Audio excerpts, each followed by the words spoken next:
안녕하십니까. 독신 임성관입니다. 국가별 독서교육 정책을 살펴보고 있는 중인데 오늘은 그 마지막 시간으로 독일 편이 되겠습니다. 그래도 미국이나 일본을 봤기 때문에 유럽 국가 중에 한 군데 넣으면 어떨까라고 생각을 하다가 독일을 정해서 넣어 보았습니다. 독일의 독서교육은 미디어 리터러시 교육 차원에서 체계적으로 이루어지는 특징이 있다라고도 이야기를 하고 있습니다. 물론 종이책도 하나의 미디어이기 때문에 리터러시, 즉 읽고 이해해서 활용할 수 있는 능력이 필요하겠죠. 그런데 아무래도 이제 미디어 리터러시라고 하는 말이 요즘에 많이 활용이 되고 있기도 하고 또 모든 미디어들을 아우를 수 있는 그런 단어이기도 하기 때문에 그런지 독일에서는 저런 차원으로 독서 교육이 이루어진다라고 설명을 할 수가 있겠습니다. 자, 그 다음 독서교육의 핵심 역량은 읽기와 쓰기가 되겠죠. 그래서 그걸 기반으로 해서 책이라든가 영화라든가 디지털 미디어 등등을 비판적으로 이해하고 활용하는 방법에 초점을 두고 교육을 하고 있다라고 이야기를 하고 있습니다. 그러니까 즉 매체별로 읽고 그런 다음에 거기에서 감상을 바탕으로 비평, 비판 등등을 한다는 이야기가 되겠죠. 그런데 아마도 그 결과로 또 글쓰기까지 한다라고 보시면 되겠습니다. 자, 그 다음 이어지는 내용은 독일에서 지금 현재 실시가 되었거나 되고 있는 독서 교육에 대한 내용들인데 독일도 주 교육부마다 조금씩은 차이가 있다라고 이야기를 하거든요. 그래서 그 주 교육부마다의 내용들로 구분을 지어서 정리를 해보았습니다. 첫 번째는 메클렌부르크 포메른 주 교육부의 내용인데 여기는 교육과정을 초등은 매주 20분씩 의무적으로 독서 시간들을 도입을 했다라고 이야기를 하고 있습니다. 그리고 중등의 경우는 독일어 수업을 추가했다라고 이야기를 합니다. 그러니까 물론 당연히 독일이기 때문에 독일어를 쓰는 데에 무리가 없긴 하겠습니다만 마치 우리나라도 국어 시간이 있는 것처럼 우리말, 우리 글에 대한 중요성을 강조하고자 아마도 독일어 시간을 더 추가했다라는 내용이라고 이해를 하시면 될 것 같습니다. 그 다음 이어서 문학 독서교육 프로그램이 있다라고 이야기를 하는데 그걸 위해서 독서를 지원하고 그 다음에 창의적, 문학적 글쓰기 활동 이런 것들도 행해지고 있다라고 이야기를 하고 있습니다. 그 다음 두 번째로는 슐레스비아 홀슈타인 주 교육부의 내용이 되겠는데 여기는 2023년도, 24년도 그때 30개 시범학교에다가 독서 프로그램들을 시행할 수 있는 기초 역량 강화 사업을 했다라고 이야기를 하고 있습니다. 이것도 마찬가지로 마치 일본에서의 아침 독서 운동처럼 매일 20분씩 독서를 한다라는 측면인데 이를 위해서 독서 애플리케이션인 버디보를 사용하도록 지원을 했다라고 이야기를 하고 있습니다. 실제 지금 우리나라에도 독서 관련 어플리케이션이 많이 나와 있잖아요. 앱들이. 그런데 아마 저 앱이 독일에서 저 프로그램을 위해서 개발을 한 게 아닌가라고 짐작을 해볼 수가 있겠습니다. 그 다음에 나아가서 24-25 학년도에는 교사 수업에 기본 어휘를 도울 수 있는 책자 이런 것들을 활용하도록 한다라고 나와 있고요. 그 다음에 나아가서는 절차법까지 습득을 할 수 있는 교육을 권고한다라고 이야기를 하고 있습니다. 결국 가장 기본적인 어휘 그리고 문법에 대한 부분 아니겠습니까? 그러니까 이런 부분들이 결국에는 읽고 이해하는데 기초가 되기 때문에 이런 교육들부터 다시 강화를 한다라는 정책이라고 보시면 되겠습니다. 그 다음 세 번째는 노르트라인 베스트팔렌 주 교육부 이야기가 되겠는데 이곳은 온라인 어플리케이션인 온라인 독서실에다가 아이들, 청소년들이 볼 수 있는 단편 이야기들을 계속 업로드를 하고 있다라고 설명을 하고 있고요. 그러면서 초등, 중등까지 첫 2년 동안에는 무료로 마음껏 볼 수 있게 제공을 해준다라고 이야기를 하고 있습니다. 물론 이제 그 이후에는 비용을 내야 된다라고 할 수 있겠습니다. 그래서 이제 조금 아쉬운 부분은 아예 무료로 다 주면 좋겠다. 부분인데 아시다시피 독일은 교육비도 굉장히 저렴하잖아요.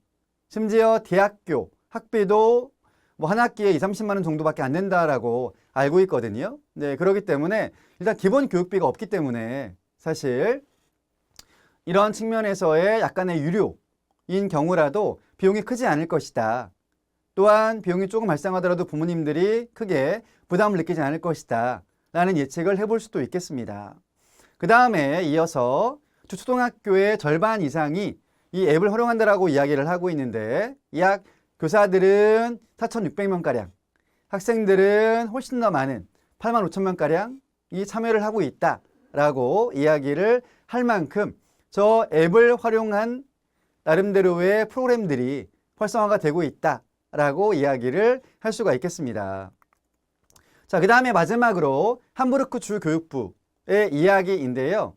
이곳은 24년도 초까지 초등학교의 약 3분의 2 이상이 교육과정에 필수적으로 독서 과목들을 도입하게 했다라고 이야기를 하고요.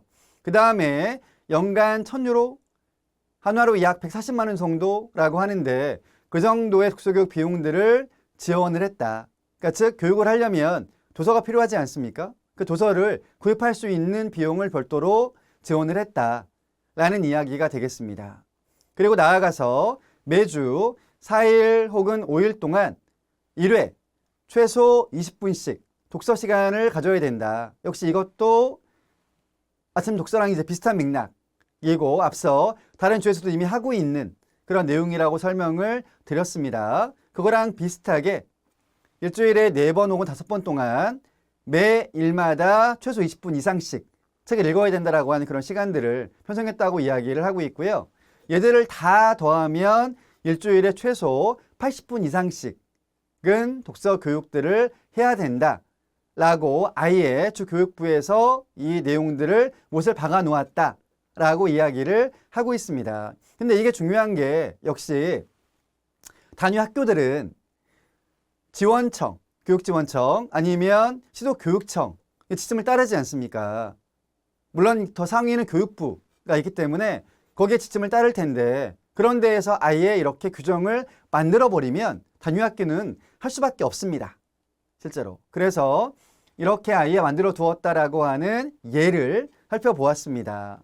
자, 그럼 이와 같이 4개 주에서 각각의 저런 정책을 수립해서 교육을 하고 있다라고 이야기를 드렸는데 이러한 부분들이 우리에게 주는 시사점은 무엇이 있는지 마지막으로 정리를 해보겠습니다. 독일은 연방교육연구부와 주교육부의 유기적인 연계, 협력 이게 매우 잘 된다고 이야기를 하고 있어요. 따라서 그렇게 이제 시행이 되고 있는 독서교육 정책이라든가 사업 이런 것들이 잘 될 수밖에 없겠죠.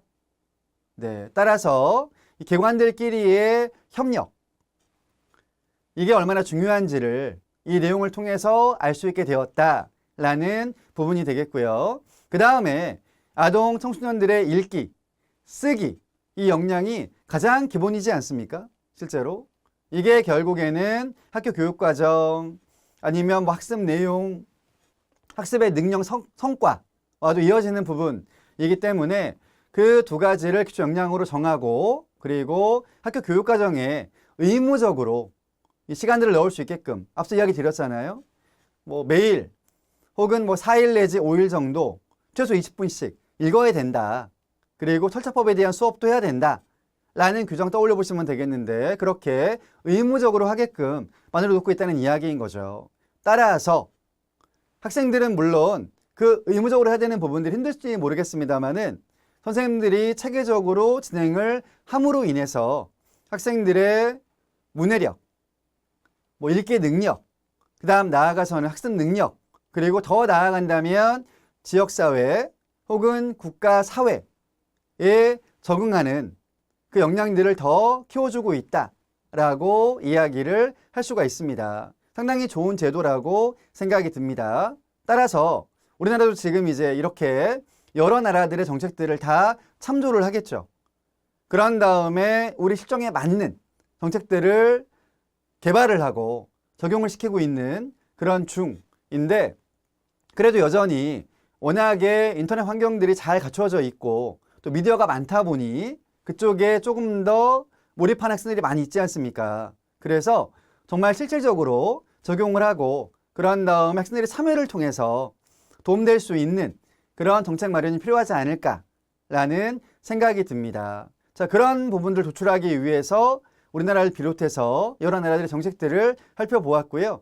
이제 이런 내용들을 다 갈무리해서 다시 독서 교육에 대한 이야기들을 차근차근 이어가 보도록 하겠습니다. 자, 구독, 좋아요, 알림 신청, 댓글까지 부탁을 드리겠습니다. 감사합니다.